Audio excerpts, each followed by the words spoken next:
Hello, I'm here with my friend Raina K. Bauman, who is joining me on December 17th for Peace with Food for the holidays. Hi, Raina, welcome. Hi, so good to be with you, Galina. Really good to be with you.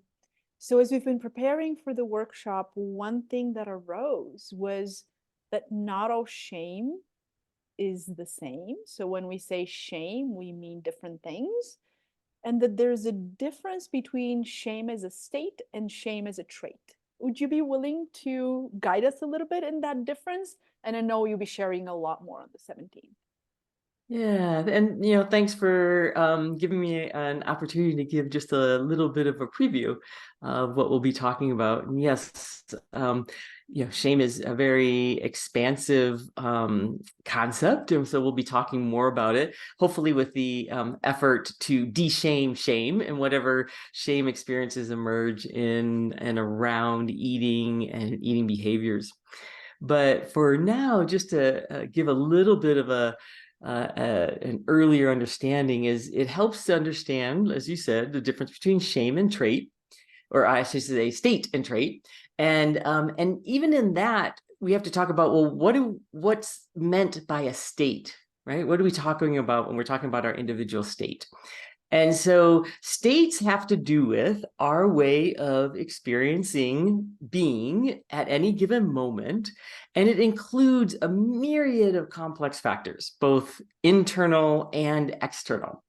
So there's all kinds of external things happening, everything from temperature to smells to knowing what other humans are doing. All of those and many more influencing the external environment and experience of that. But then that changes our internal environment. And that all can include like the things we think about, the things that we feel emotionally, our sensations, images, also how we're mapping our environment. All of those contribute to what we call our state. And so that can be something that's happening that's always changing, as you can imagine, right? Because our external environment's always changing and our states are responding to that external environment. So it can be a little bit like some people describe states as like local weather patterns. And local weather patterns tend to be short term. They tend to, again, like weather, there's so many complexities. Even the scientists don't really understand all the things that affect local weather in any given moment. But it's something that we know is constantly changing, and it can be up and down and up and down, and all of that affects not only like just how we're feeling, but kind of our energy reserves, like how much energy, whether we feel like we have a lot of energy, whether we feel like we're fatigued. All of that is going to contribute to an overall state.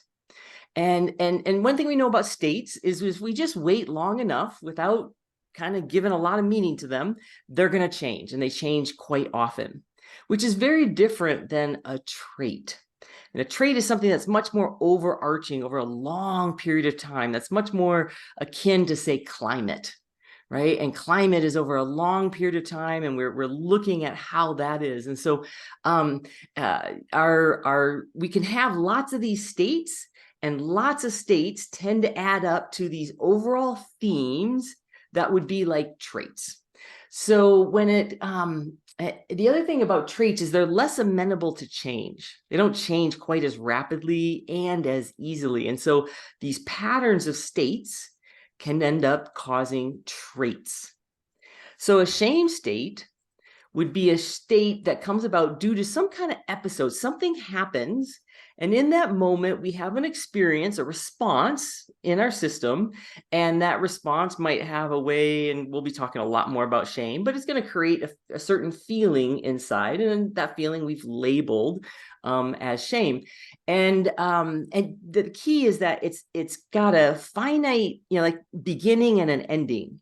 It's a response to something that we can see, and we know, I tripped down the stairs in front of people and I feel so much, embarrassment or shame. We know what happened to cause that experience.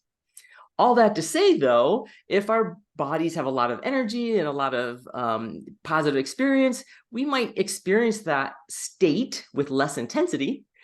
Whereas if we're really tired and fatigued, then we might experience that state with way more intensity. So our state will also, our kind of our overall state might influence how we experience a specific episode, right? The difference with a trait is that a shame trait will be much more all-encompassing. And it occurs when shame states, as we are going through life, continue to mount and add up without a whole lot of repair. And so then that becomes an all-encompassing way of viewing the self as being, say, broken or defective in some way. And so, yep, these shame states can eventually aggregate into shame traits, right? So it's helpful to know what we're working with, right? And sometimes, especially when it comes to eating behaviors, there can be, when we can start recognizing shame states and how that might be influencing our behaviors, or we have behaviors and then we interpret those behaviors, those start falling into states until they become this kind of chronic, overarching description of the self. And then that's a whole another issue. And the way we work with those are somewhat different. So we'll be talking more about this on Sunday and getting into more specifics of what this means about our own individual ways of being. And always the goal is to de-shame shame when I'm working with people or talking with people.